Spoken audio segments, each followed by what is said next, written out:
Somebody's burning as the war machine keeps turning.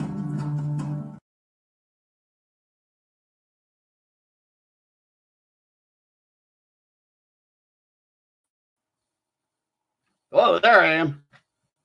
See, I wasn't there. Then I appeared. It's like I'm a shaman or something. What is that crap?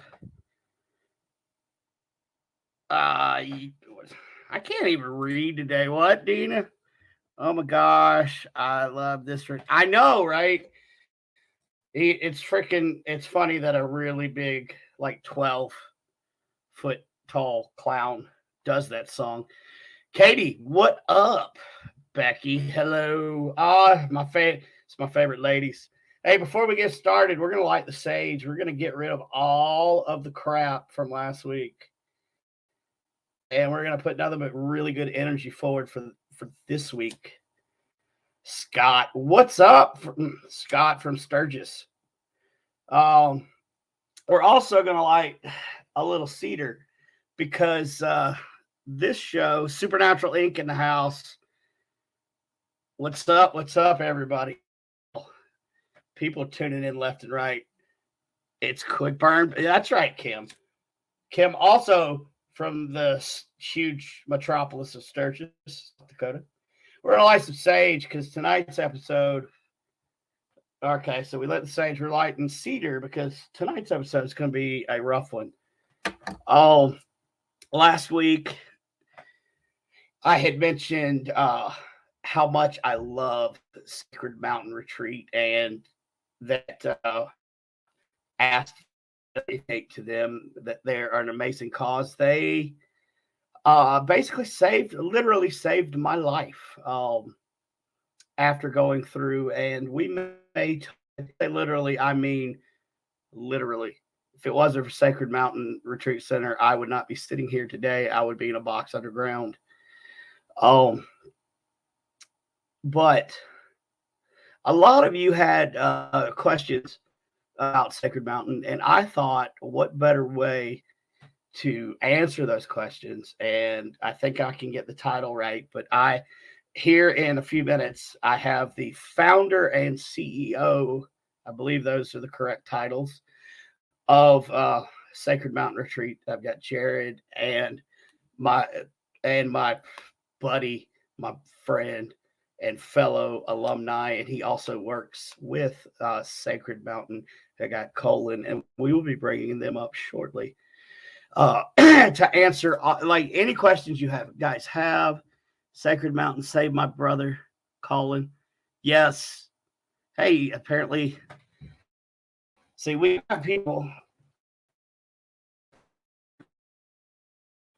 So into the sadness and discontent and hate that us veterans and first responders go through and have to live through and tell some sad stories. Let's get a little housekeeping out of the way. The Haunting at the Mill Paracon, Godfather, if you'll bring up that overlay, March 24th through the 26th is it's coming soon. Tickets are still on sale, but I mean, they're selling out pretty quick. I've got some VIP tickets left. And for those of you who want the full immersive experience, get those VIP tickets because I put out what you'll get. You'll get the meet and greet. You'll get to spend time with the speakers, but there's some extra little hidden stuff that you're going to get that's going to be pretty cool when they come out. Proceeds will go to 2 local veteran charities that I am a board member of. It'd be Sacred Mountain Retreat. Sacred Mountain Retreat. No, Simplify Barn and Veterans Haven of Honor are the 2 locals. And I will add Sacred Mountain Retreat to the donation list. I will be taking donations during the Paracon, and we're going to split what we get to all these worthy causes. Because you know what? They need it. We need it. There's not enough. veterans out there, or I mean, there is, but I'm going to put it. I'm going to put it blatantly. There's not enough legitimate help. There's people out there that want to take your money and say they are for veterans, but I can tell you some by name, but they don't care about the veterans. They don't help like Sacred Mountain does. So we're adding them to the donation list as well. Also, if you will put in the chat hashtag Sacred Mountain, there it is. Hashtag Sacred Mountain. You will be entered for a drawing to win a really cool prize from me here at Shaman Sundays. The winner will be announced at the end of the show. This is the first time I'm trying this giveaway thing. So please make sure hashtag Sacred, and it has to be in the chat for the computer to pick it up and put your name in for the drawing. It's going to be something really cool.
late. We've got my sister from another mister, Katie. I love you, sweetheart. Samantha Smith. I think that's about all for now. So, I'll give you just a little brief history of how I came into Sacred Mountain. I was going through, I have, I'm 100% disabled combat Marine. I don't know. Some of you may or may not know that. I struggle with severe PTSD. I also have traumatic brain injury ×2. I suffer through the nightmares. I was a raging alcoholic, which I had mentioned. I was doing anything I could to self-medicate because some of the stuff that we did overseas should have never been done. We should, as humans, as caring humans, we are. Thanks, Robert. We are. We shouldn't have to do what we do, and the way that our brains deal with it, we're pretty much locked in a fear, fight, flight, freeze mode 24/7, 365 days a year, and without proper help. I mean, that's why the suicide rate, they say 22 vets a day, but the number has risen twofold. So I was online one day, and I still don't know how this happened, but I saw this thing for Sacred Mountain Retreat, and I'm like, you know what? Screw it. Nothing else is helping. Maybe I can just get away, and I'll get a free something or other, whatever. Well, guess what? I get up there, and all location is beautiful. It's in the Black Mountain Hills. Uh, not beautiful, but you can tell that they genuinely actually care about us. So I guess I got ahead of myself. So I put in the application. They flew me out to South Dakota, first time I'd ever been there.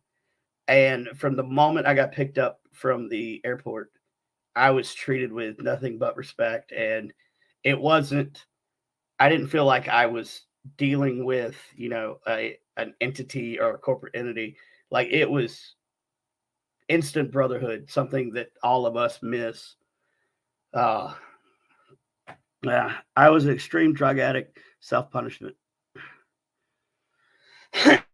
Dude, I mean, I get it, brother. I get it. So I get there, and it was a small group, and everybody cared.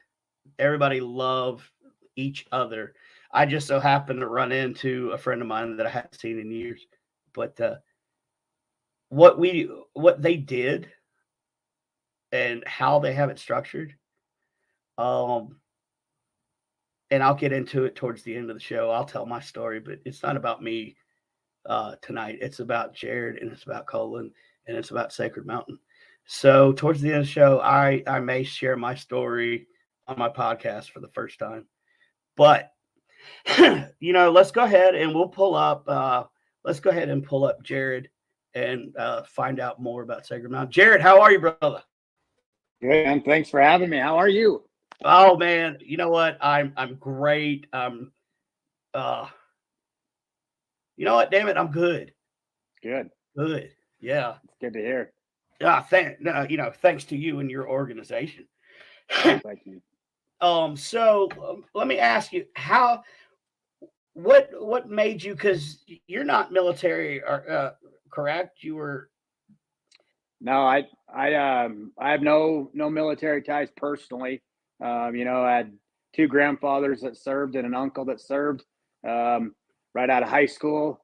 Well, still in high school. That's kind of where I was wanting my path to go as well, was military. I wanted to, be all I could be. And things just didn't work out. I wasn't able to kind of follow in some of my grandfather's and uncle's footsteps. And so I took a different path for a number of years. But as I got older and as I was getting involved in more nonprofits and different organizations and different veteran and first responders, I kept hearing about, how our veterans, our heroes, they just don't have the resources. And, as I was listening to you before you brought me on about the 22 a day, just couldn't believe that we're losing more veterans back here at home to suicide Right. than they were over at war, Exactly. And it's a horrible statistic, but it's more than a statistic to people like me and you. There's names behind these numbers. For sure. So, and that leaves me, what made you want to do Sacred Mountain Retreat? Well, I think the main goal was to save lives, save marriages, save careers, try to give all of our nation's heroes, whether it's, veterans, first responders, give them an outlet and a resource that they could come to South Dakota, spend 7 days, not have to worry about the financial behind it, be able to come up here and be mentored and mentor with other like-minded veterans, first responders, enjoy equine therapy and blacksmithing and leather work and yoga and all of the things that we have in the program to try to change the mindset of some of these. And I don't mean that in like a disrespectful way, but give them a new outlet that they might not have thought about. Give them a new resource and a new group that they can lean on and depend on. And you said to have them mentored. Now, you don't have any quote unquote professional doctors, shrinks, or anything. So it's all peer led, right? Absolutely. Yep. That was one of my strongest desires when we were doing this, is to have mentor based program. So there wasn't a doctor or a clinician. I believe that there's places for all of them. I'm not degrading a doctor or a counselor, but sometimes what I learned over the course of putting this program together is sometimes you just need to sit and talk to someone that's been in the same similar path. And you, after coming through the program, you heard me say that a lot. You might not have wore the same boots, but you've walked down the same similar paths. Right. And I also learned that butter does not go in the refrigerator. That's an inside joke. Y'all won't get it, but just remember, butter does not go in the refrigerator. It does not. It does not. It really doesn't. Oh, sorry, I threw myself off on that one. So, how many people have come through the program so far, roughly? So we started the organization in 2019. That was when basically we got the kickoff. It was a slow process getting things started, but when we finished the 2022 season, we've had 185 men and women that have came through the program. That's amazing, and that's all. That just shows that the program works, because I know a lot of that's word of mouth. Absolutely. I know I've sent a couple of people, and I have another guy waiting in the wings to come up to there. And can I mention the thing you told me about mentors for this year about me? Yeah. So I am so honored that I got chosen to be a mentor this year up at Sacred Mountain. It's my turn to give back. And I smile thinking about it. Not only do I get to see the people that helped save my life, but maybe, just maybe, I can pay it forward and keep it going. So thank you so much for picking me. I know I'm just a nobody out, old redneck out here in South Carolina. Maybe just I can help somebody, and it's because of y'all. You'll do great. Your inspiration and your story and guidance and leadership. I could see when you were here and came to the program that you were struggling, but in just 7 days I could see just a huge change in the way you proceed life and family and friends and loved ones and all that. So it's going to be an honor to have you back. I'm really looking forward to it. Yeah, I can't wait. Everybody that's watching right now, please like and share this out. I want to get as many people watching before I pull up my brother from another mother to tell his story, because people need to hear this stuff. I know I've got there's a ton watching right now, but you know what? There can be more. Also, please don't forget hashtag Sacred Mountain in the chat so you can get entered for the giveaway. Already did. Thank you, Katie. And I think I saw Sonia Orr pop in. It's good to see you. She said that it's what did she say? Godfather, if you can find that and bring Sonia Orr's comment up, and we'll keep talking.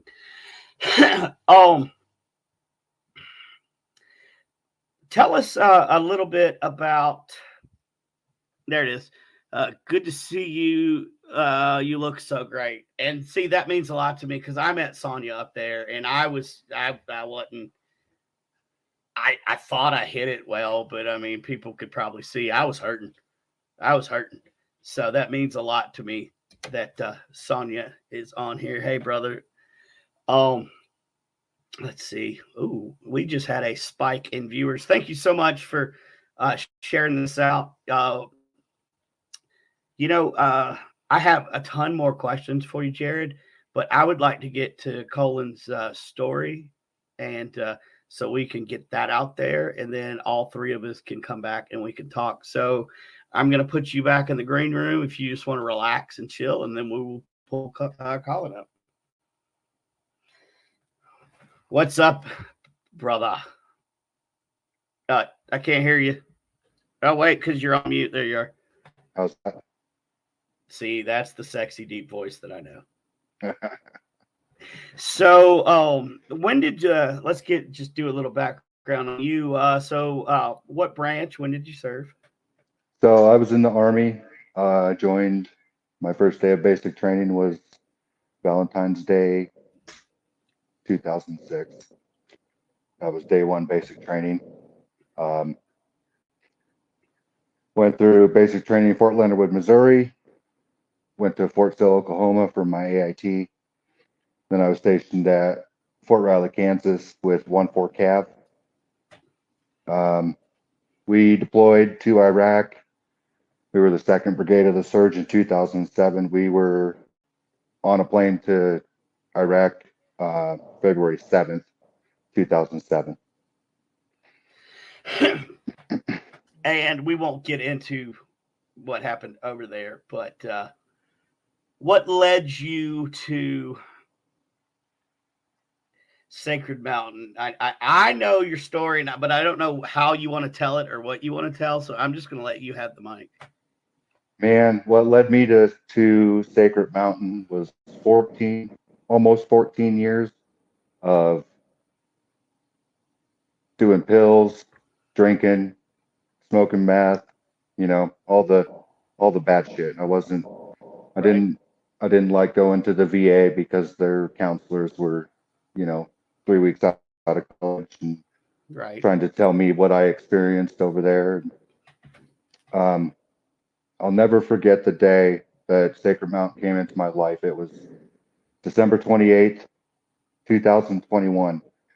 There was a Facebook page post shared for getting one of their puppies at their annual gala.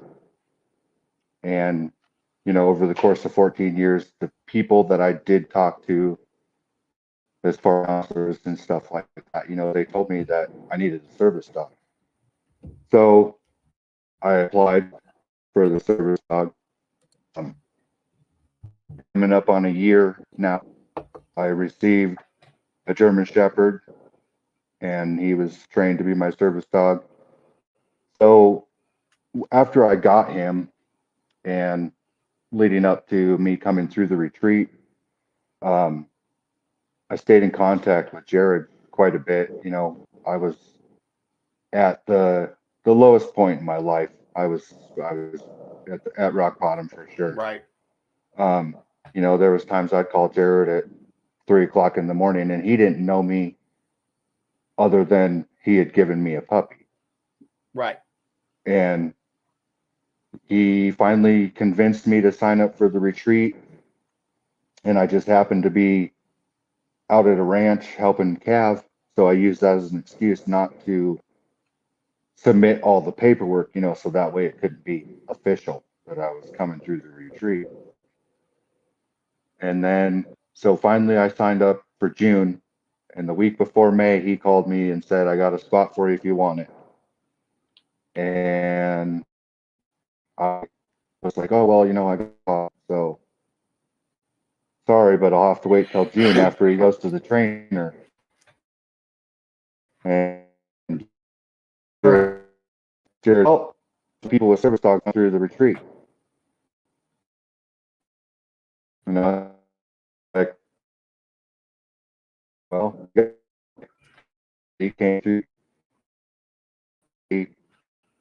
and I had my mom bring me up here and drop me off because I didn't want to have that easy escape of getting in my vehicle and driving an hour to go home. Right. And when I walked through the doors of the retreat center, the feeling, and you know, I'm glad that I didn't leave.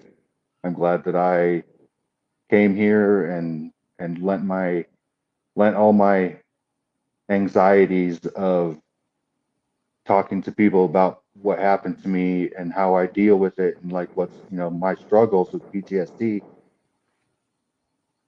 And now it's, you know, I'm just like you, man. Like Sacred Mountain saved my life. If it wasn't for Sacred Mountain, Right. I would be 6 feet under in a pine box. And it's it's a touchy subject, but it's one that needs to be talked about. How many suicide attempts you have? Because I mean, you know, we all go through it, and it's hard to talk about, but it needs to get out there because people need to know what we go through. There's 3 or 4. I've got 3. Yeah. And when Colan says that Sacred Mountain saved his life, and when we say the word literally, I mean we mean it.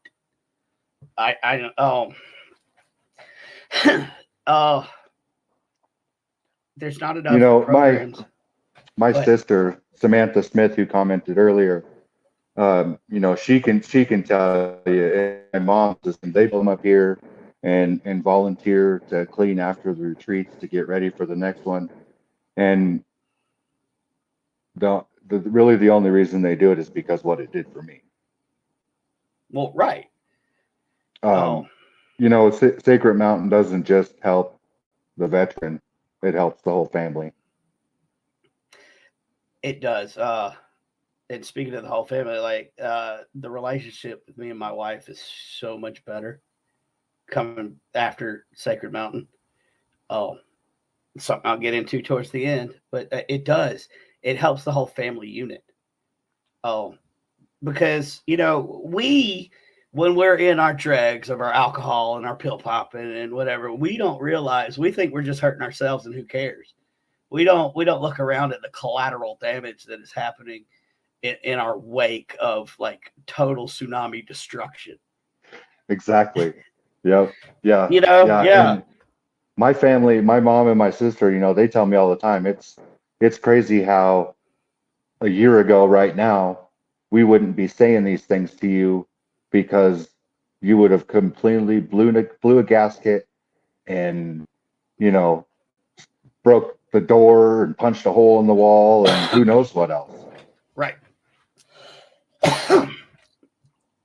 Yeah, it's pretty amazing looking back to, what would it be now? I came through in May 8 months ago. Right. 7 months ago. and just the completely different person I notice I am just in myself. Yeah, there's a level of confidence that comes back after you realize A, you're not alone, and B, now you have a family again, not blood. I'm not talking about blood family. You know, we're all blood family can be a blessing or a curse. Let's just put it out there. It is what it is, you know. But the family, the military and first responders that we know, it's like I you know, we may not share the same blood, but we are brothers and Absolutely. sisters. Absolutely. And that camaraderie is one of the things that I sorely missed. And Well, and I I don't know think, about you. oh, I definitely missed it, and I think that's one of the great things that works so well here is because when you walk through the door, you're with a group of strangers, but it's not it's not a big group of people, and the setting and the way things that are done, the way things are done at Sacred Mountain, it makes it so easy to build that brother and sister bond in such a short amount of time with the people that you're here with. Yeah, it's it is incredible. And I've been to a couple of other like PTSD type programs, and nothing compares to the way they've got that Jerrid and his board members have Sacred Mountain set up. The other ones I've been to are very clinical, very book focused. You need to sit through 8-10 hours of classes, and then we're gonna rip the band-aid off, and then in a week, okay, bye. You know, and that's not how Sacred Mountain is. Yeah, you don't get to learn things like butter doesn't belong in the fridge at those places. I thought it always belonged in the fridge. I didn't know that you just don't put butter in the fridge. But you know what? I don't put butter in the fridge. I'm telling you. But and like, I think before the end of this, we're gonna have to have Jerrid explain the importance of not putting butter in the fridge and how it pertains to life. and you know, I've never met a man who can take butter and turn it into a life lesson. This is some of the things you learn at Sacred Mountain Retreat, ladies and gentlemen. Oh, I mean, butter's important. I still tell that story I'm telling you, it was amazing. Oh, you know what? We've talked enough about Jerrid. Let's pull him back up and have the three of us up here. We'll continue. So yeah, I had to put you on blast about the butter there, brother. I love hearing that story. Yeah, right. So hearing, you know, our stories, how do you deal with, it's got to be hard on you and the staff to, you know, constantly hear all these horror stories and take on, and this is where the shaman part of the show is coming on, to take on that energy of us. I mean, that's a huge burden on any person. I mean, what like, how do you deal? Like, how, Well, you know? Okay, I guess you said you wanted to go deep. We're going to go deep. Yep. I don't think that 90% of civilians can comprehend. Can you mute yours? I don't think that There we go. you know, I'm going to say some stuff tonight, and I hope I don't offend anybody, but most people can't wrap their mind around what PTSD truly stands for. I don't think that there's enough doctors, there's enough clinicians, there's enough people out there doing research to truly understand, because PTSD is not the same in everyone. PTSD with Colan, with you, with Sonia, because she's on, so I'm going to throw her name out there. nobody's trauma is exactly the same. So you can't develop a set program that's going to work for everyone. So you asked about how I help myself, and Right. you know, man, I don't know. I guess, you know, I think, you know, I've got a beautiful wife who's there for me a lot. I've got great board members that are there for me. I got a great family. You have to learn how to process it, because these aren't my wounds, they're your wounds. I'm just trying to give you tools to put in your tool belt so that when you go home, that you're able to continue your process, continue your journey. You know, I live in the most beautiful place on the planet, I believe. You know, right now it's covered in snow, but it's still beautiful. You know, come spring, when the snow's gone, we got beautiful springs, amazing summers, and excellent falls. So just being in the hills, Right. It's just, I've had to work. I've had to work on myself some, because I get in a funk every once in a while. You know, I'm grateful that I have my dog and I have horses, that I'm able to do things. I'm able to jump on the Ranger and go ride through the hills to kind of clear my mind. And I try to get away. You know, we're trying to, once a month, we're trying to just get away completely and kind of leave some work behind. But I'm a high drive, go a person. So you know, it's hard for me to, at 5 o'clock when it's time to be done, to not answer a text message from an alumni or from someone that's struggling. So I don't do very well when it comes to that, and I probably never will until I'm done with my journey. But you know, I have some tools that I try to use, that just kind of get me out of my headspace as well. But you know, going back to the program, you know, when we developed the program, I'm gonna probably hit on it more than I should, but having mentor based program, and Colan already kind of hit on it, is what truly, I believe, makes this program stand out and make it unique. Because, Right. like he just said, you got a war veteran come home from, whether it's one tour or 20 tours, and most of them have seen and witnessed and been in action with things that are unforeseen. You can't wrap your mind around it. So to go in and sit down into a black room where there's no windows, and sit down across the desk and try to talk to a counselor or a doctor who's either been in college for 8 years and studied every book there is, they still can't understand what the eyes have seen. Right. And I can't either. And that's why, you know, sometimes I ask myself, am I doing the right thing? Am I saying the right thing? Because the last thing I ever want to do is put someone into a deeper depression or have a trigger. So I try to be careful of my words. But as you know, the way our program is developed, it starts out kind of soft. You know, Right. Thursday's a very casual. Friday comes Saturday, we're starting to get a little deeper.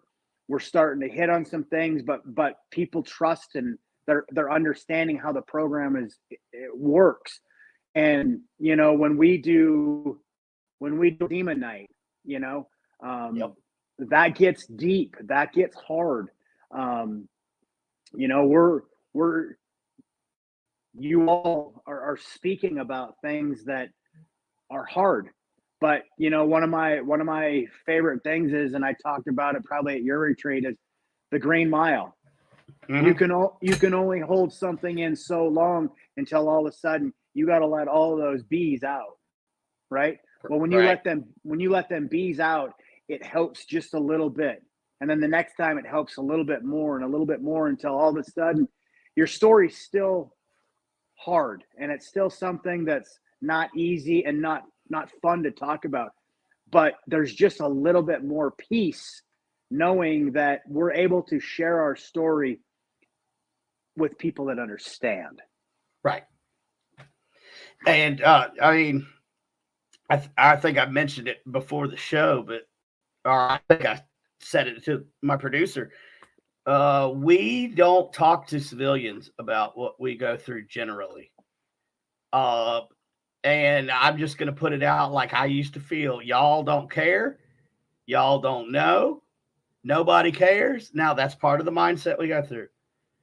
But one thing that I did learn is there are people who care that have not gone through what we went through. And to add, you as a civilian who like just exude love for military and first responders and trauma-based therapy, I call it therapies, mixed with a group of veterans who've gone through trauma and first responders. That's why it works. That's why we're comfortable. I mean, we don't come in and, usually when you meet a director of a program, it's suit and tie and no director and a friend for life, and that's it. It just works. Also, let me say, if you haven't already, please put hashtag Sacred Mountain up to be entered into a drawing at the end. Also, that we will donate $20 from the network in the winner's name to Sacred Mountain. I wish we could do more, but unfortunately, right now that's all we can do. But we will do that and put it in your name. So don't forget, if you have not done that, hashtag Sacred Mountain. Okay, getting back to it. Do you want to expound on some of the darkness that you've seen? Do you want to like as the director and putting this program on, what have you seen from the beginning, and then how has it changed? Obviously, I mean, honestly, this 2 hours running 4 hours, I could go on the life changes that I've seen from a number of people that have came through the program.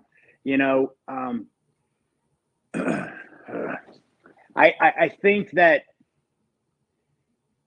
one of my big comments, or when we sit down and talk, is everyone comes in as strangers. They come into a building of 10,000 square feet and they're looking around and they're nervous, they're scared, right. Yeah. Because wherever we came from, now we're in a place where we're not quite sure, is this good, is it bad? And I assure everyone that you're going to come through this program, and if you can withstand every little task that we have ingredients that will make the soup outstanding. So you come strangers, you start to build that friendship, that relationship, that bond that you can start to talk. You can start to get angry if you need to, because you know that you're surrounded by people who are understanding, people who care, people who want to see you get better. Right. And when you leave after 7 days, you have a new family. You have a new support team that is 100% on board to be there when you need them to be there. We don't push pills on you. We don't push drugs, alcohol, anything like that. In fact, it's not even allowed here. It's right. taking you out of that element and out of that headspace and bringing you into something that's completely different, between the hot box saunas that we have, the exercising that we start out the mornings with, the massage therapy, the yoga therapy, the blacksmithing, the equine therapy, all of the different pieces to the puzzle that in a matter of just a short time can truly change your life. You asked if I could share a story, and I'm going to share one.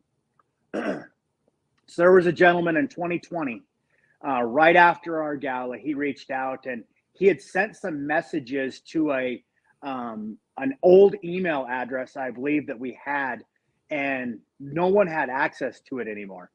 And so he had sent a few requests and wanted some information, and he wasn't getting any response. And it was right after our gala in 2020. So it was, middle of February. And all of a sudden I get this phone call from a gentleman who is very distraught. And he doesn't tell me his name, doesn't say anything. He goes, I see you can raise a lot of money, but what do you actually do? How can you help me in 7 days? You can't do anything for me in 7 days. Well, I kind of talked him, off the ledge a little bit and tried to calm him down. And I asked him some questions about, what was going on. Well, I've been reaching out. Nobody responds. I asked him where he's been reaching out. He tells me, long story short, that's what had happened. It was an old email address. I said, I'll tell you what, give me a second chance, come through this program and just give it a try. If it doesn't work and you want to beat me up on social media, I guess, you can do what you do. We get him out here. He's struggling. He was a sheriff, worked for the sheriff's department in Colorado for many years, had retired, was in the process of going through a divorce. It was just an all-around bad situation. He comes to the program. I can tell that, day 1, day 2, day 3, I'm worried because I'm feeling like he's not opening up to the program. He's not allowing the program to work. And I pulled him aside and I said, man, I'd really, really like it if you would kind of shed the wall, trust the program and see where it happens. And let me tell you, Brandon, when we finished that program and he burned his demons and we were getting ready to send everyone off the next day, he came and he gave me one of the biggest hugs and cried and said, you've changed my life in 7 days. And I didn't believe you could do that. And we stay together on different platforms that we try to communicate on. And he's since remarried. He's got his life completely turned around. His wife is a huge opponent for mental health and making sure that he takes time for himself. He reaches out, on a regular basis. There's multiple stories. I mean, Colan shared his story. You shared your story. And I mean, it makes me happy to hear that, guys like you that have been to multiple programs or have been turned down to multiple programs, in Colan's case, was able to come through a program and completely not only change their life, but save their life. Right. And Colan, you unmute. There you go. Oh, you got anything that you want to add to that, Colan? Actually, before you answer that, I just had an idea. Sonia, if you're still in the chats, would you be willing to come on this show and share your story as being a female veteran? Because that side is not heard a lot. So just put it up in the chat if you are. In about 15 minutes, we'll take an intermission and I can get you up if and only if you're willing. Go ahead, Colin. Sorry. So I think, I guess really I would like to talk about the puppy program. Oh yes, please. Like I mentioned that I got my pup last year from the gala. So as of right now, I believe that we are at 15 puppies that the puppy program has given to veterans or first responders. And we are fixing on the 11th of February for the 5th annual Sacred Mountain Gala. We are going to do 4 puppies. Oh wow. Yeah. Yep. So the program will be 2 years old in February, Jerrid, is that correct? So in 2 years, the Puppies Healing Hero program from Sacred Mountain will have paired veterans or first responders in need of a service dog 20 times. Yeah, and that is a great program. I myself am interested in that program, but I got to get some things situated on my end before that happens. But I mean, it's a great program. And here's another thing I think gets me fired up since we're talking about service dogs and how they help save lives and how we are blocked left and right from a service dog from people that say that, yeah, just why don't you just sign up and, tell us your disabilities. Me personally, I'm 70% disabled because of PTSD. I have it. It's very, very bad. And I've gone through 4 or 5 different service dog programs to try to get some help. And each one of them have turned me down saying that I don't meet criteria. I'm not the only one. At least they responded. They see, and I was going to say, some just don't even respond. They don't care. Nope. Puppies and vets get a lot of donations. Now, where do they go? That's a show for a different time. But I told y'all this is going to be a rough one because I never get fired up, but I get mad about some of this stuff. But the puppy program at Sacred Mountain, it's pretty straightforward to fill out the thing, and Yep. I've seen it work. Yep. Yeah, I experience it every day. The amazing, just having a service dog there, having that friend that is always there. He knows. The greatest thing about it is sometimes people get anxious before. Right. And he'll come up and let me. Okay, it's time to check yourself out a little bit. Yep. Let me interject. Yeah, go for it. What Colan forgot to say is for 11 years, I believe it was 11 years, Colan had been filling out applications. He had put money down, deposits down, non-refundable deposits on service dogs. And for the most part, didn't even get a phone call. We don't do that. Now, I think at the very first gala that we had when we gave 2 away, I stood up there and said, I wish I could be like Oprah. You get a puppy, you get a puppy, you get a puppy. Unfortunately, we can't do that. But what I can say is that we're doing what we say we're going to do when it comes to working our ass off to make sure that we can try to follow through. When I decided to take the puppy program, bring the puppy program in, I went out and personally bought the first 2 puppies with my money. Yeah.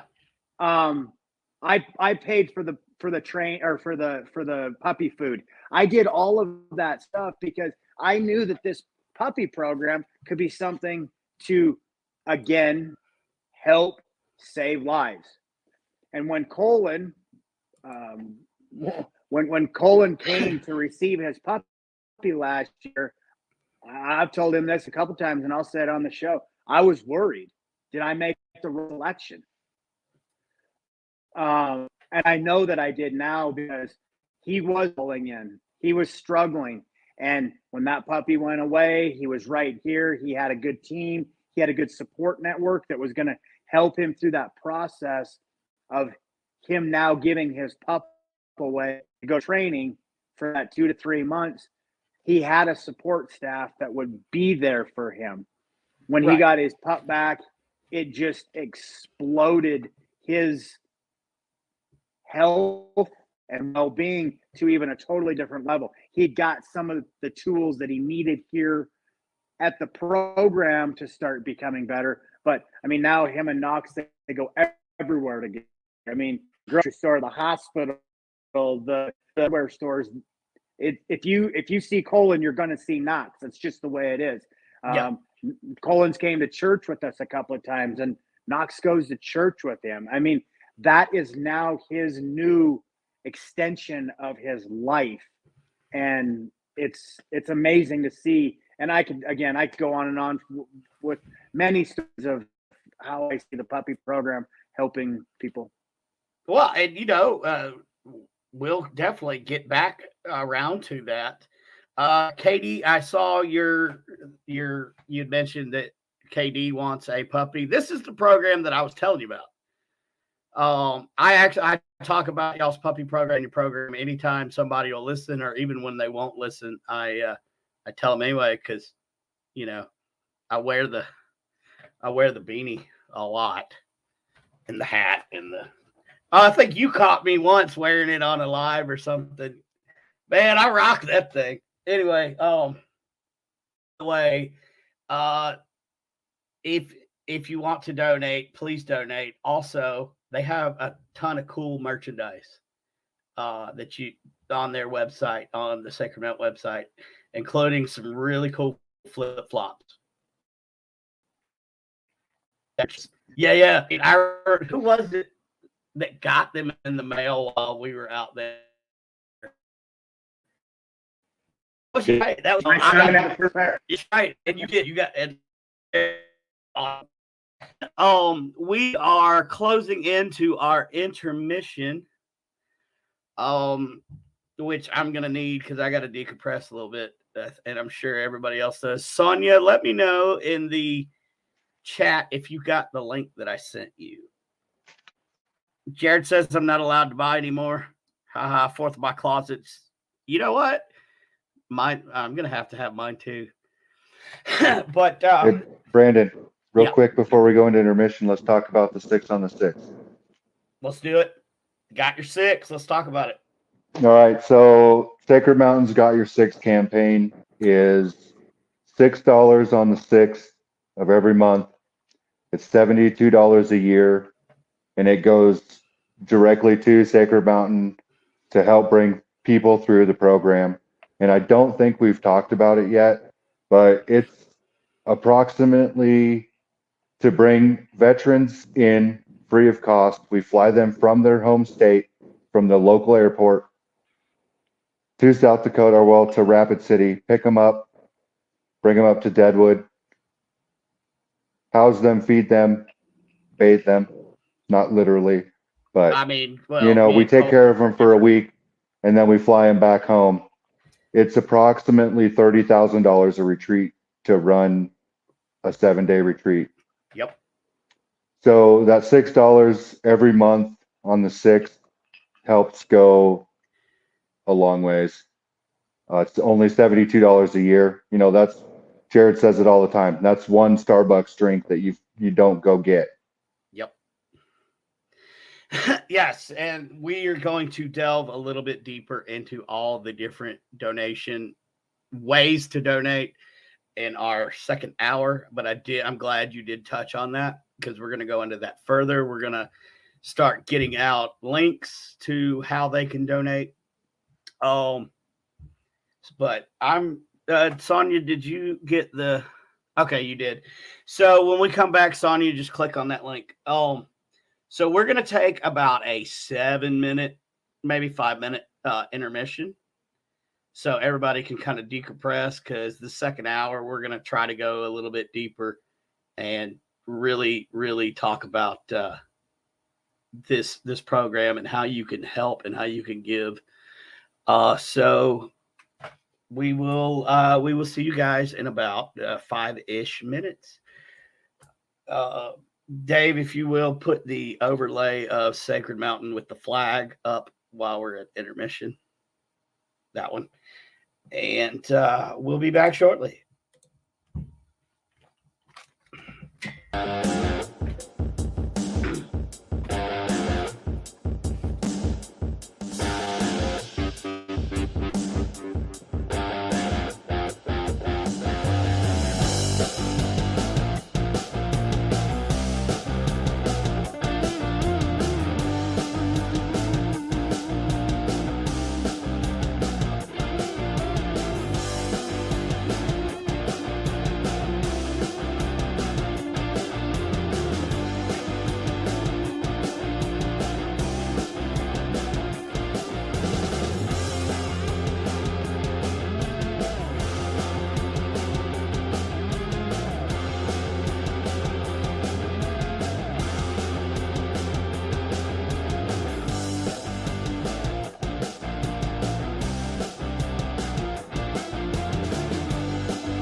Again, I'm trying to figure out why I put my studio upstairs. Oh my God, I'm getting old. I'm dying, people. I'm dying. Okay. Welcome back to Shaman Sundays. I am your host, Brandon Cooper. We are talking with Sacred Mountain Retreat. And we will get right back into that in a second. Please remember, if you haven't done so already, hashtag Sacred Mountain. If you'll put that in the chat, you'll be registered to win a cool prize from yours truly. It's the first time I'm doing this prize thing. Also, we will be donating $20 in the winner's name, which has gone up to, I believe, $60 because there's some viewers matching that $20 that I have seen. So thank you so much for. Do you want to tell them to get a hold of Skydoor Network and give them skydoornetwork@gmail.com, or have them go ahead and donate to the actual organization? At the scrolling at the bottom is up to you. Okay, cool. That's cool. We will discuss that with Jerrid here shortly in the next hour.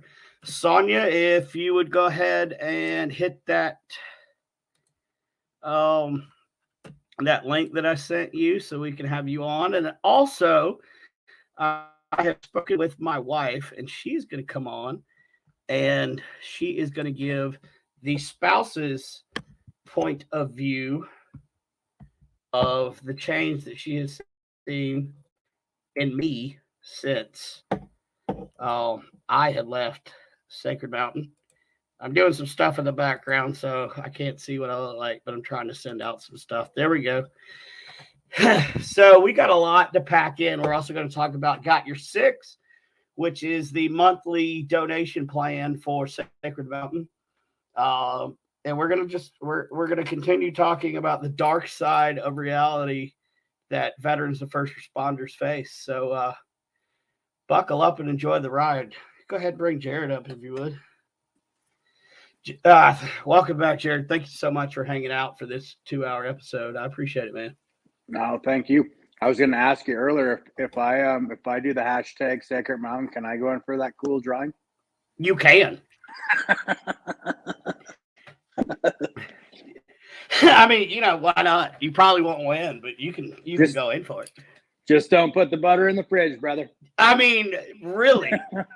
and we're gonna get to that in a bit, because that is somehow like some Bruce Lee stuff, how he changed butter into like a life-saving story. It's the coolest stuff. But before we get to that, so let's talk a little bit more about Got Your Six. How can they sign up, and how does it work? Is it an automatic payment? Do they have to do it every month, or how's that work? They can set it up directly. So before we went to our commercial break, Colan, it's six of every month.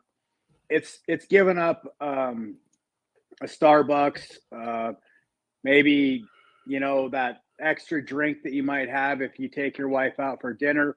It's $72 a year. It's a small contribution that can change somebody's life. And you guys, we were just talking about the puppy program, and I bring this one up because I think in today's society, we watch these commercials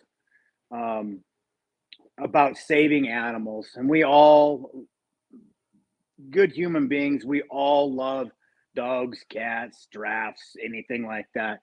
But when we put this platform out there for $6, I wanted it to be something small, but something that could be, right, an easy dollar amount.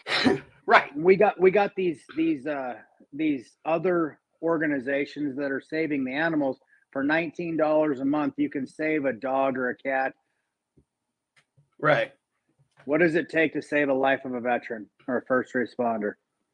You know, our goal for 2023 is we're hoping that we can get 4,000 people to sign up for the Got Your Six campaign, and we're hoping we'll just continue to grow. So yeah, it's easy. You jump on our website, scroll down to the donation page, find it, click on it. You can go right to the Got Your Six, sign up automatically, whether you set it up for it automatically to come out of your checking account, credit card, however you decide to do it. It's all safe. It's all done third party. So don't have to worry about, credit cards being stolen or anything like that. It's a very easy process.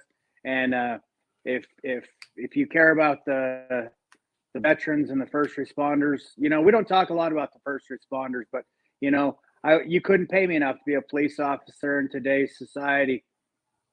Right. We're burning towns down. We're burning buildings down. We're blowing stuff up. Police officers are being, crucified for trying to keep some law and order. So, yeah, that's it. It's a pretty easy $6 a month. I like it. And my wife and Sonia have jumped in. I think we will pull up my wife Anna so she can give the spouse's side of Sacred Mountain.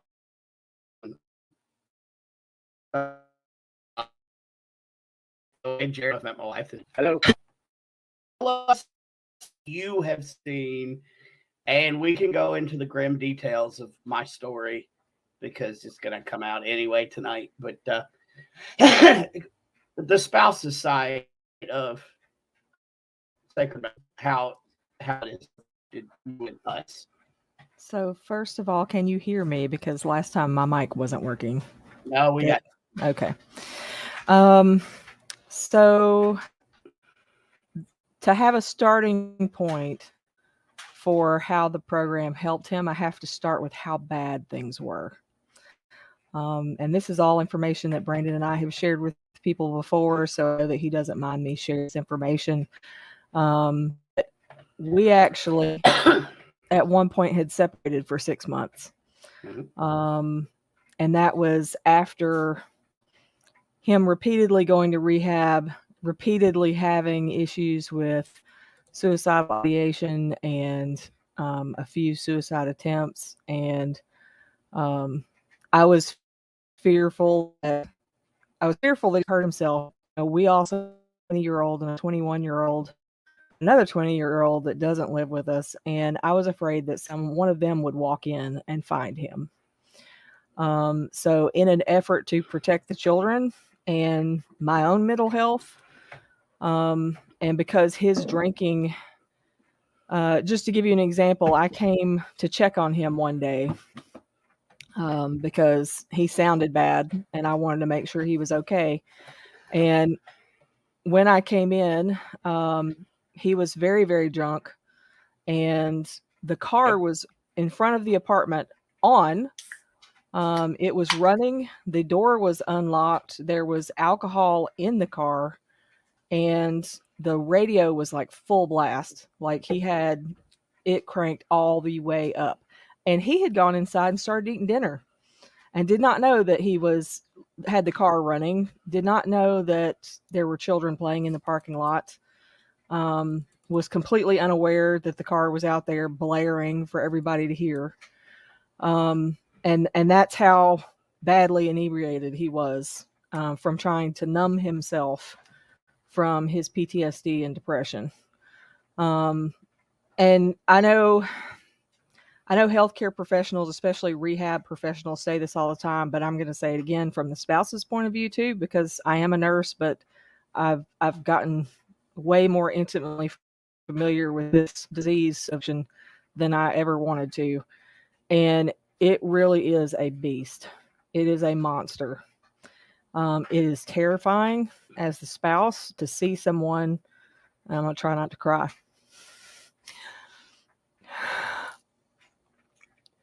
Brandon's my best friend. And to see him in that bad a shape and to be that helpless and not be able to do anything about it just tore me in two. And I didn't know what else to do. I, I offered to get him whenever he wanted help, but it was killing me. So I had no choice at that point when things got that bad, but to stay separated from him. So that was the starting point. That's how bad things were, and this was all the time. That was one incident, but this was day-to-day existence for him at that time. His father confided in me that he basically was waiting for the phone call. The phone call that either he had passed away from alcohol or that he was in jail because he had gotten into a bad accident and either got a DUI or hurt someone else or, God forbid, killed somebody else. And he kind of lived, he and his wife, Brandon's parents, kind of lived on a day-to-day existence of waiting for that phone call. It was shortly before things got this bad that he went to Sacred Mountain. He had a brief period of sobriety I'll say brief, it was a few months. He had a brief period of sobriety in there in the middle and went to Sacred Mountain and then came home for a little while, went back down the tubes again. But it was during that last stint of really badly spiraling that the material that he covered at Sacred Mountain, he revealed to me later, was pretty much the only reason that he called me the day that he called me and asked to be taken to the emergency room. And that day, which was July 5th of last summer, not this past summer, but this summer before, he called me because he was having grand mal seizures from withdrawals while he was drinking. You have to be in a really bad state chemically to be having withdrawal seizures while you're drinking, and that's where he was. And he called me and asked to be taken to the emergency room. And I will be honest, and I've told Brandon this too, so this is not going to be any kind of earth-shattering information for him to hear, but I literally told him, I said, don't go to treatment if you're trying to save our marriage. I love you. Our marriage is over. I am getting a divorce. I have to save myself and save the kids. But if you're going to go to treatment, do it because you want to save your life. Do it because you want to live and you want to find any kind of better way to exist than what you've been doing up to this point. And I said that still as his best friend. And he'll tell you I stayed in communication with him the whole time he was in rehab, even though at the time I still intended to get a divorce from him. But the program material both gave him the initiative to seek out help for himself and probably literally saved our marriage. Like there's no way we could have existed in the way that we existed before. So it's been a huge impact on our family, a huge impact on the kids. He's been sober for 18 months, plus probably a few days. And, the kids feel like they've gotten their stepfather back. I feel like I've gotten my best friend back. Definitely have my husband back. And, you can't, there's not a price you can set on that. I mean, that's just, I don't know how to express my gratitude. Thank you.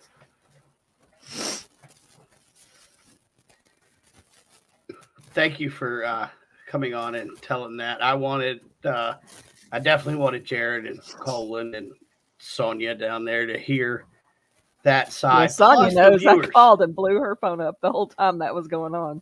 No, different Sonia. Oh, okay. I thought you had. Okay. No. But I also wanted the viewers to know that you get to hear our side, but now to hear it from the spouse's side, and like Colin and I were talking about earlier, how we were the tornado. I'm gonna go ahead and bring Colin up. How we were a tornado and a destructive force, not only to ourselves but to our family. Well, and it's true, but now Absolutely. but you see the power of the Sacred Mountain Retreat and the way that Jerrid's got it set and the way that we come through. And the impact, the positive impact that it has on the family. It takes a while to rebuild, but and Colin, I guess you can probably attest to this. We try every which way we can to destroy ourselves because it hurts that. Oh yeah, absolutely. And the sad part about it is it brings our family down with us. And like you said before, we don't even realize the damage that we're doing to our family and the people that we love the most. Yeah. So, and it's and Jerrid, if you Colin, I'll put you down because you're going in and out of service. So I'll come back to you. Jerrid, if there's anything that you would like to add while Anna is still here, I think you're on. Yeah, Anna, thank you so much for sharing. Oh, you're breaking up. I'll give it a minute. Yeah. Okay. Yep, we're good. Anna, thank you so much for sharing. Thank you. It's stories like that really continue to drive me to do what I do. You know, Brandon asked me earlier in the show, how do I cope with all of the sadness and all of the fireside talks? It's because I get to now hear a story from a wife who I got to help her husband just a little bit. I gave him the tools. He put them in his tool belt. He went back home. He continued to work day in and day out to save his life, his marriage. That's what this is all about. So thank you so much for sharing, and we love you guys all. We love y'all too. Thanks, babe. I'm going to put you back in the green room. Love you. Love you. So it's just a little taste of what, the other half goes through. And we're also there. There we go. Here is the Got Your Six website. It's what it looks like. It's pretty straightforward, pretty simple. Please, if you are able financially, or if you just give up that freaking Starbucks cup, please donate to Got Your Six. I mean, it helps save lives. And we're about to hear another story. We're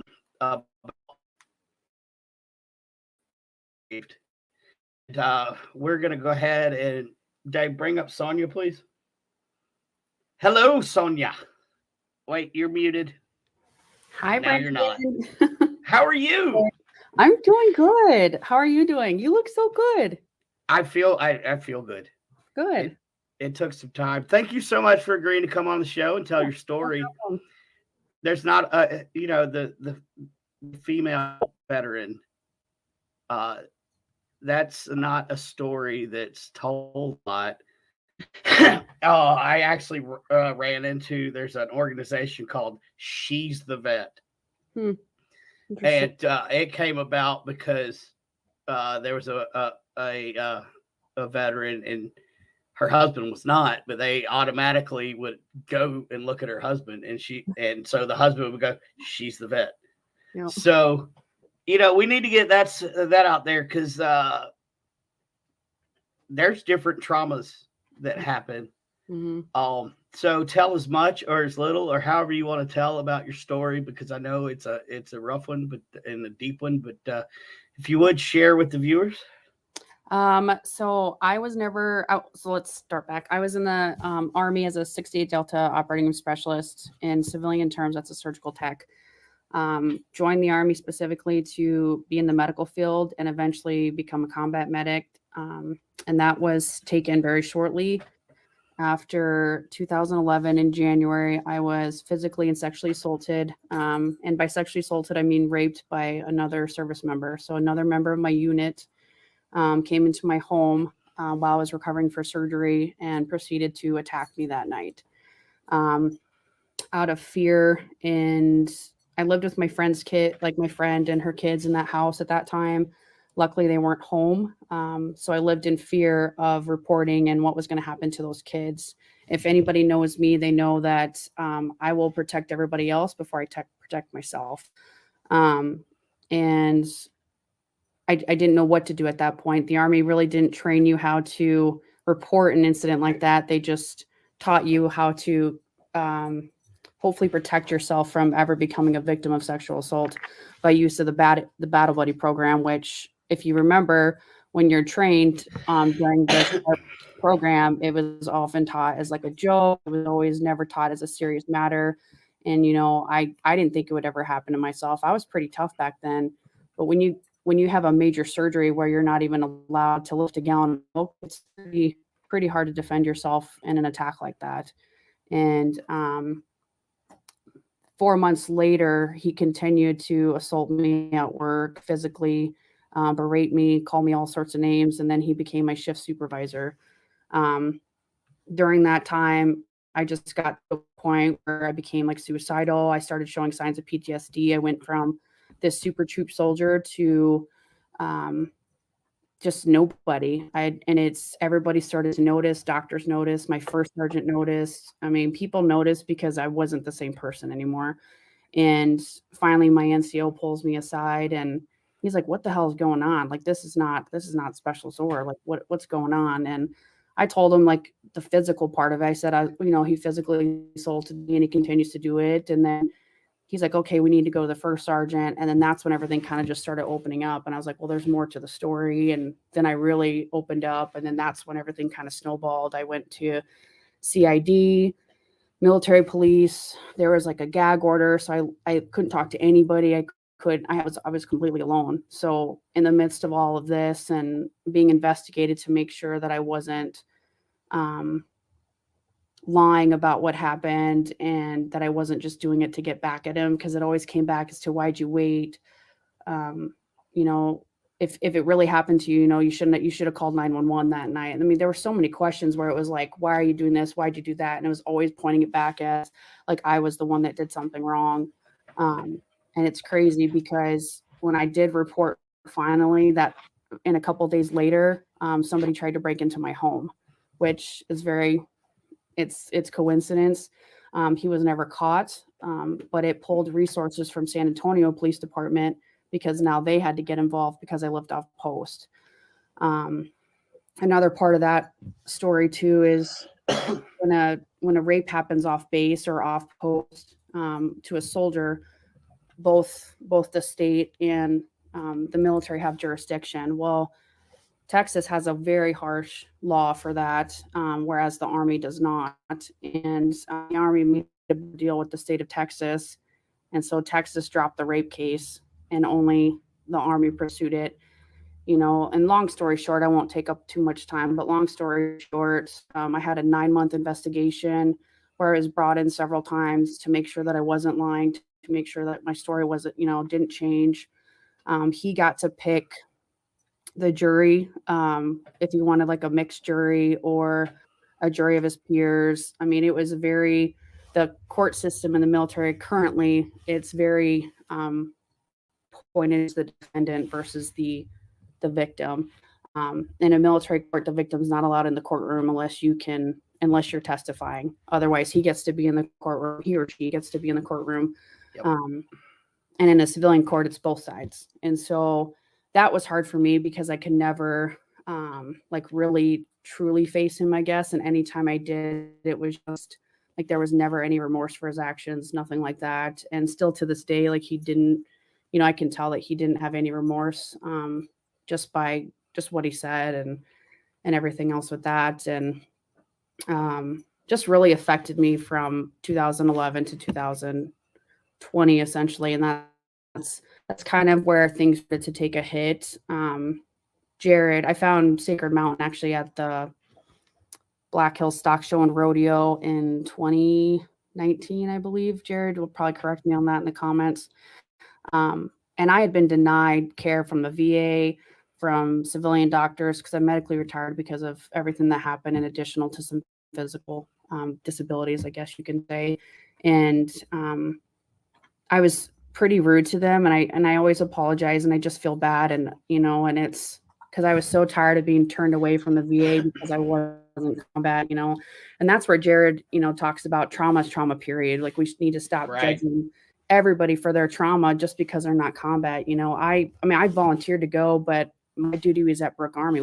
We're a level 1 trauma center, and so it was hard, and I just, I was quite rude with them, gave them, and so I took the brochure. I was like, I'll just take the brochure and go. And I started reading it. I was like, oh, this place is actually going to help me, So I had applied, and I put it off like Colan. I made every excuse in the book to not go, from 2019 to 2020, and then 2020 hit, and the end of 2020 hit, and I took a bad spiral. Like, I struggled with PTSD, depression, anxiety, suicidal thoughts, suicide attempts, and 2020 hit, and it was bad. I had made plans to take my own life by use of a gun, and working in the medical field, you figure out the quickest ways possible. And so I was like, what's going to be the quickest way, Right. And every time I chickened out, and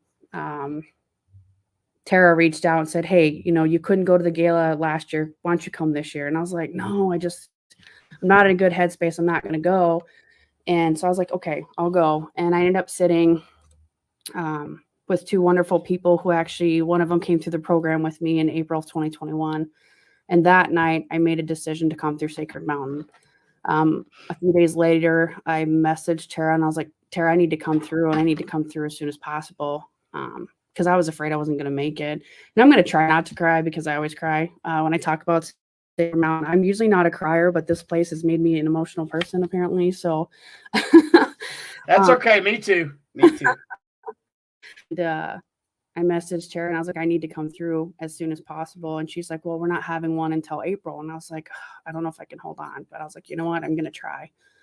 And things with my husband at the time were not good. I was in a terrible marriage. And I tried to wait, and I had made a plan to take my life. I think it was a couple weeks before the retreat. And the night I went to take my life, my gun was gone. So I don't know if he moved it. I call it an act of God. And right. that was like my sign to say, Sonia, get your head out of the, get it, stop. Just don't be like that. And so I toughed it out. I mean, it was pretty hard. I was still working, 50 hours a week at the hospital and in surgery. And I was miserable. I couldn't focus, and people just didn't really understand. Nobody can really understand. Like, my family wasn't understanding. And, my ex wasn't understanding like what was really going on. And I was always told to suck it up. And I always had to be that strong person. Well, I was breaking down. I was no longer strong. I couldn't do anything. And then I landed at Sacred Mountain. And let me tell you, the minute I walked through those doors, it's like this sense of peace just overwhelmed me. And Yes. I just felt safe. And it's like, I've not felt safe in any place since that night in January 2011. I've always checked doors. I'll click my car door, 20 times to make sure it's locked. My garage door, I check, Right. My apartment door, everywhere. I check the windows and Right. doors. But at Sacred Mountain, I didn't do that. And I was in a place that had men and women, and being a sexual victim, that can be difficult in a lot of situations. And I didn't feel like I didn't feel like I was going to be in any danger there. They have set rules, and it's crazy. And and I always tell people, just give it a chance. It's a strange alternative program, but you got to give it a chance and just let the program do what it's doing. And, and Tommy with the horses, and Yeah. the horses were cool. But when it came to the blacksmithing, I was, man, this is where all my, getting all that anger and bad crap out. And that's kind of where I found a lot of my healing, was through that, and just talking with everybody and telling my story. I don't even think I got the whole story out because I was just so like crying so much. And the first thing that everybody said was, it's not your fault. you know, and for years I was like, it's my fault that it happened. It's my fault because I let him through the doors, you know, and it's my fault that I didn't report right away. He could potentially be doing it to other people. Like I just had all this guilt constantly in my head, you know, and it took me, I would say within this last year to really learn that it's not my fault what happened. Right. It's not my fault if he's continuing to do it. You know, I did what I thought was right at the time. And I was trying to protect my friend and those kids most of all, you know. I would never want to see anybody hurt a child the way I was hurt. And so it's different. Sacred Mountain saved me. And Jerrid knows this, and in conversations I had with Jerrid, and when I got my divorce, my ex-husband said it saved you, but it didn't save our marriage, you know, and he kind of threw that in there as I feel like kind of like a punch in the gut. And you know, I told Jerrid, you know, I don't know how long ago, but I said, you know what, that marriage was never worth saving because it was never a marriage of what it should have been. You know, what you look at a Right. marriage never was that. And Right. I'm very grateful for everything Sacred Mountain has done for me. And I am truly a much happier person. My life is so much better. My best friend back and my family here with Sacred Mountain. And I'm starting to rebuild that relationship with my family. And my sisters know my story now. And they're like hard concept, don't know, not in the military and all of that stuff. So it's starting to build all those relationships back up. And Right. you know, I couldn't be any more grateful for that. And you know, and I still struggle. I still have bad days, but it's like much better than what it was life today. I have a blog that I write about, you know, my stories and like and that just kind of helps me process, and journaling has really kind of helped me get my story out there, but enough to like help me heal in the process too.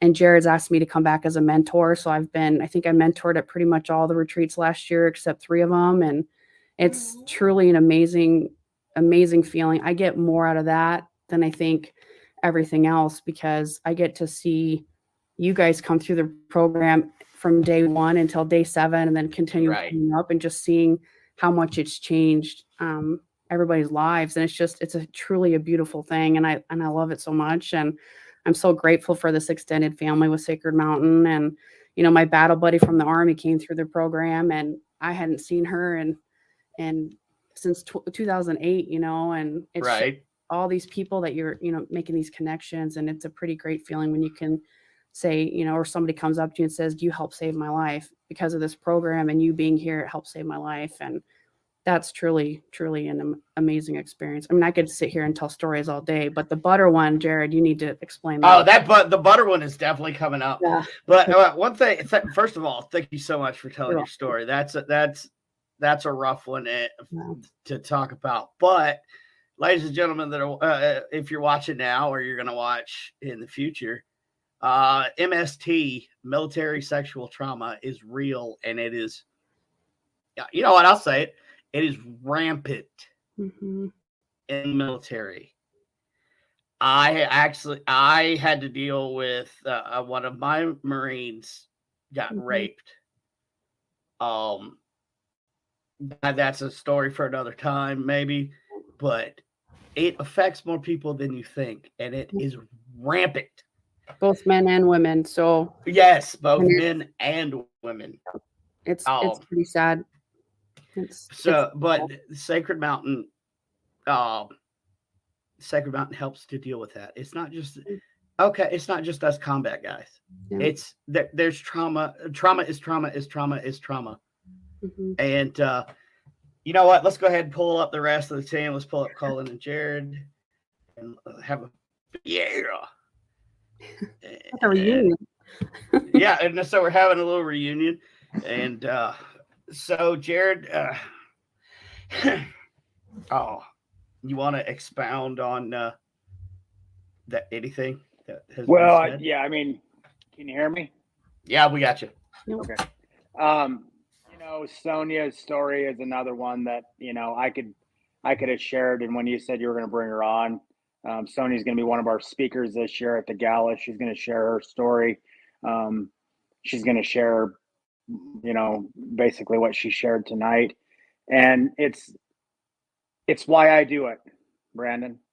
Yep. You know, when you asked me again earlier, I'm going to hit back on it. How do you do it? I do it because I get to see guys like you and Sonia, Colan, and the list can go on and on and on of the people that I have seen that they have made milestones in their life in a short amount of time through coming through this program, that it's easy if you let it. Right.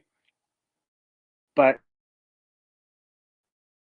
hard side of whole thing, understand it's hard because military people, and you said it, military people don't want to talk about it. Nope. They don't want to share these things because they don't want to be judged. They don't want to be looked at as broken, and I don't look at any of them as broken. They're bent. Mm-hmm. We're going to help straighten you back out. We want to give you tools to help you be a better person. And, you know, when Sonia says about her divorce, there's nothing that mattered more to me after I got to know Sonia just a little bit was to save her life. Everything else doesn't really matter. She's here with us today. She's here with us today. She is a amazing human being. She's going to find that right person. She's going to find her life partner. It might be next week or next year, but ultimate goal is she's better, you're better, Colan's better, and that's the whole thing. Right. That and you know, and that's what that's what Sacred Mountain does best. So you mentioned the gala. Let's pitch the gala. Tell us a little bit about the 5th annual gala. Well, we're always trying to do something bigger and better. You know, when I knew that it was going to be our 5th annual, I said we got to do something with 5s. So we're having 5 Medal of Honors, 5 Purple Hearts, 5 Silver Stars, 5 Bronze Stars, 5 Gold Star families. Our keynote speaker is Jessica Lynch, first female POW. Sonia is one of our speakers. Craig is one of our speakers. Craig is former Army, Rapid City Police, who has just recently moved, taken his career to Wyoming. He's finishing up some training. He's going to be a highway patrolman in Wyoming. He's going to share his story. It's going to be a night of absolutely amazing people being able to share stories, raising money to continue to save lives. So, you know, I don't know if the link, I guess our website link is on there, but if there's anybody that's looking, tickets are going to sell out, folks. Our capacity is 450. I think we're 100 off of that right now. So this event's going to sell out, and it's going to be the biggest one we've had yet. Yeah, and so if you are in the area or within a 300-mile radius, you need to attend this. You don't even have to be 300 miles. You can be on the other side of the country and jump on an airplane and fly. That's right. Get out there. Yeah. What do you got? You got the support, donate. Good. If you look down in the bottom, there is the website to support and donate. Yeah, the gala's going to be, it sounds like it's going to be amazing. I think we should hit, though, Brandon, about what you're going to do, what your team is going to do. Well, yeah. There is going to be a, let's say, one of a kind, first of its kind, paranormal event in Deadwood, South Dakota. We will be investigating where, hopefully, I'm still working on it, where Wild Bill was shot in the head. A couple of the hotels. We may even go in and investigate the Masonic Lodge at the end of town. This is going to support Sacred Mountain. It's going to be me and the Supernatural Inc. team with Katie and Katie Stafford, my wife. We're gonna have we've got possible Sarah Lemos and Cindy Kaza coming out, all of from that you've seen on the Travel Channel, maybe a couple of Netflix personalities, but it's going to be amazing, and it's going to all benefit Sacred Mountain. We're still working on the date for that, but it will be this year, towards the end of the year. We will be auctioning off one of our ghost boxes, and I guess like a private meet and greet, or however Jerrid wants to do it with us at the Investigators, and with a dinner. So it'll be a personal, intimate, ask your questions and just hang out with us. We'll get to know you, you get to know us, and it's going to be amazing. So Yeah, that's I'm kind looking of forward to that. Yeah, it's going to be great. There's no sponsor. It's true. Yeah, and it's gonna be super fun. I do need to give a shout out to Horn Paranormal. They are assisting me with some of these locations and talking to the people to get us inside in the door. And I will be talking more to you, Jerrid, about that coming up soon. Let's see. We got about 15 minutes left. Is there anything that we left out? We haven't heard the butter story Oh, yet. the butter story. Jerrid, you got to tell us about don't leave butter in the fridge. So at the retreat center, everybody, they cook their own meals, right? Breakfast is provided, lunch is taken care of, but they break off into teams and they cook their dinner, and then the other team, they wash their dishes. And one of my pet peeves is, if I'm going to have a piece of toast, I want it to be smooth when I put it on my toast. He sure does. And so we were like day 3 or 4, and I kept seeing that the butter was in the fridge. So I said, we got to pull everybody in. We got to have a sit down. And so I pulled everybody in and I said, butter does not go in the fridge. And I had everybody looking at me like, what is wrong with this guy? Yep, I was thinking that. And here's how I broke it down. When we as humans become hard, we become unworkable. We put up walls because we don't want to discuss. We don't want to feel the hurt. But when we're left out and we have people that care, we become soft. And when we become soft, we become workable. We become understandable. We learn to listen and communicate. And so I took the butter, turned it into a little bit of a life lesson. And it's funny that every single person that was at that retreat still talks to this day about the butter. It went from don't put the butter in the fridge to Bruce Lee has come out with a new Jeet Kune Do saying about how you can mold the butter. So don't put the butter in the fridge. Be like butter. You can spread butter. That's right. I love it. So, we still got a little time.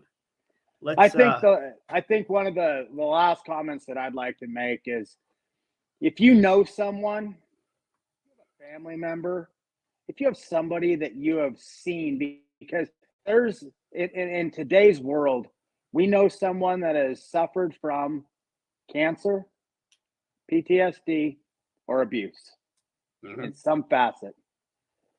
Reach out, talk to that person. Give them the encouraging words to let them know that there is an organization in South Dakota that truly cares. We want to save lives. We want to make a difference. We want people to understand that it's okay. And as a civilian, I say this a lot. I didn't understand to the atmosphere of everything that happens to veterans and first responders on a day-to-day basis, not only when they're in that zone, but when they come home. That stuff plays over and over. The nightmares, the night sweats, the panic modes, the road rage when you're driving and you're worried about, you're looking at things, is there going to be a bomb? Is there going to be, you put yourself back into those situations where you can't fully be yourself. And it's okay to reach out. It's okay to ask for help. We need more of that. Brandon, I'm gonna turn it over to the rest of the team, but I want to thank you from the bottom of my heart bringing us on. I hope that more people can get the understanding of PTSD, TBIs, substance abuse, all the signs that our veterans and first responders do on a day-to-day basis. I love you, brother, and I can't wait to see you in February. All right, love you too, man.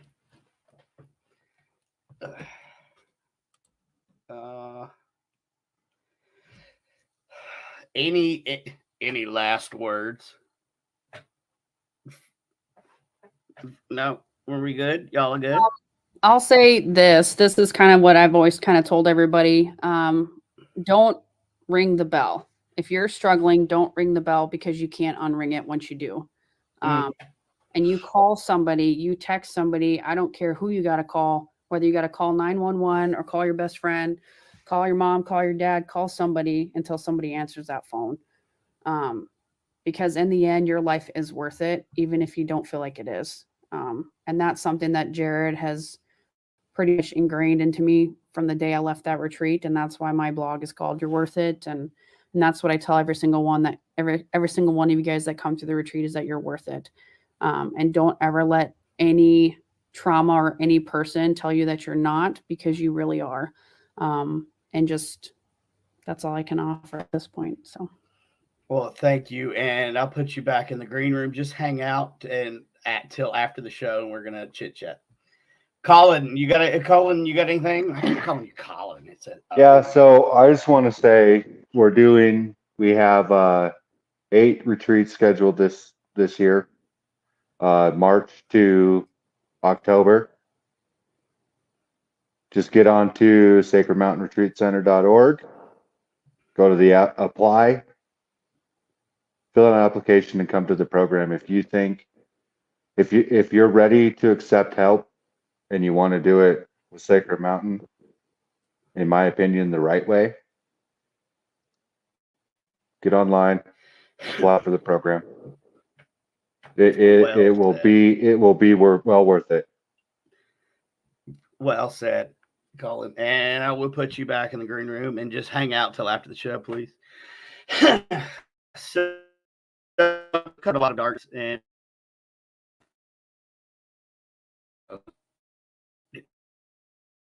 we're gonna and give some spiritual advice. Listen, you can't do it on your own. The journey outward begins inward. Did you know that more people have gone to space than explored under the water, which means more people want to go outward than they want to go inward because it's harder. But that's where it all starts. And you don't have to do it alone. I didn't. I thought I could. And I couldn't. And if you're struggling, you don't have to struggle alone. Dave, throw up the email. If you are struggling and you need spiritual guidance, or if you need to work with me, I don't charge a dime for my shamanistic spiritual healings or whatever you need. Please reach out. I think Dave has stepped out, so let me pull up the the emails. Also, if you know a veteran or a first responder, there it is, that is in need of help, and if you can't get them to Sacred Mountain, get them somewhere. You know, it doesn't have to be. I highly recommend, and I dedicated this 2-hour show to Sacred Mountain and shown you the results they have. But if you can't get them there, get them somewhere. Suicide hotline is 988, I believe. And then you press 1 if you're a veteran. There's the Veterans Crisis Line. There's all types of places. And now veterans, the law just passed where veterans can get free help at any local hospital or wherever, and the VA will pay for it. So there's no excuse. There's plenty of places. Listen, if you don't want to talk to anybody, email me, shamansundays@gmail.com. I'll talk to you. I'll talk to you till like whenever. I don't have to sleep. There's coffee. There's Red Bull. I'll sit up with you. But just do something. Get somewhere. But if you are interested in going to Sacred Mountain, please go to the website and apply. Or if you need some help figuring it out, just email me or hit me up on the socials. Usually I take this time to promote paranormal stuff, but I'm not going to do that right now. If it wasn't for people helping, there'd have been a bullet in my head. I'm just going to put it like that. The only one reason why I didn't use a gun is because I didn't want anybody to clean up after me. It's real. It's hard, but you're not going through it alone. And there's spiritual help. If you go to church, go to church. Talk to your preacher, talk to your priest, talk to your rabbi, talk to your spiritual advisor, talk to somebody. There's also a text line for the suicide hotline. You don't have to call anybody. You can text somebody and they will talk to you. Or you can call me. Send me an email. I'll give you my number. I know Jerrid, Colan, Sonia, anybody, will listen to you. Because I'd rather listen to you for 5-6 hours than listen to your eulogy for 20 minutes. We're out here. We have to help each other. We're all one consciousness. We all feel the same. So we have to get out there and we have to help each other. And that's the reason why I've come up with the saying that I end every single show with. And so I will say it now and we will end the show, but it's not about surviving the storm, but it's how you dance in the rain. Remember, put up, if you haven't already, hashtag Sacred Mountain. You got like 1 minute to enter, and then we're going to run this giveaway. Also remember, I got your 6. I mean, $6 a month. We could do this just to help save a life. There's so much that veterans are afraid to do and afraid to get to even ask help for. But $6 can save a life. I'm proof. Colan's proof that just $6 can save a veteran or a first responder's life, because we go through a lot. Now we're gonna lighten it up. We're gonna spin the old wheel. Oh, don't forget, butter does not go in the refrigerator. So if I come over to your house and there's butter in the fridge, we're gonna have a talk. We're gonna sit down and talk about molding and spreading, like Sensei Jerrid had just said. So we're gonna spin the old meter and see who wins. Look at that. That's so cool. Who's going to win? Who is going to win? Linda. Linda is our winner. Please get your... Dave, you want to tell them what to do? Yeah, go ahead and get a hold of us on Facebook at Skydoor Entertainment, or email us at skydoornetwork@gmail.com. Comment in the comments. I will find you and I will reach out to you. I am the Godfather. I'll reach out to you and get your information and make sure Brandon gets it, and I will make sure that I get with Jerrid after the show, and we will also be sending $20 from Skydoor Entertainment as a donation to the cause of Sacred Mountain in your name. Brandon, go ahead and talk about what she got from you. So you're going to get a really cool prize from me that I haven't exactly picked out for you yet. I was going to wait to see who got it, and I have no idea what we're giving away. So that's what you're getting. You're getting, and I don't know, but it's going to be really cool. So thanks for putting me on the spot there, Dave, because we just started this. This is the first time I've ever done it. So you know what? I know what I'm going to get you. And it may be gnome related because I do look like a garden gnome.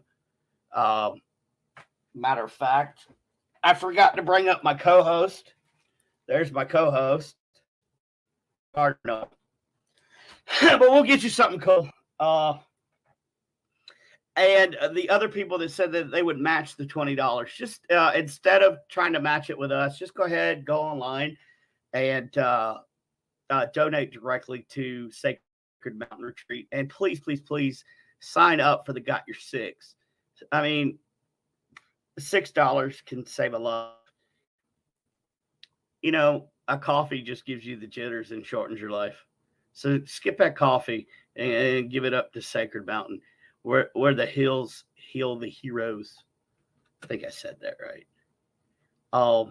I love each and every one of you. Look, y'all broke some numbers on this show.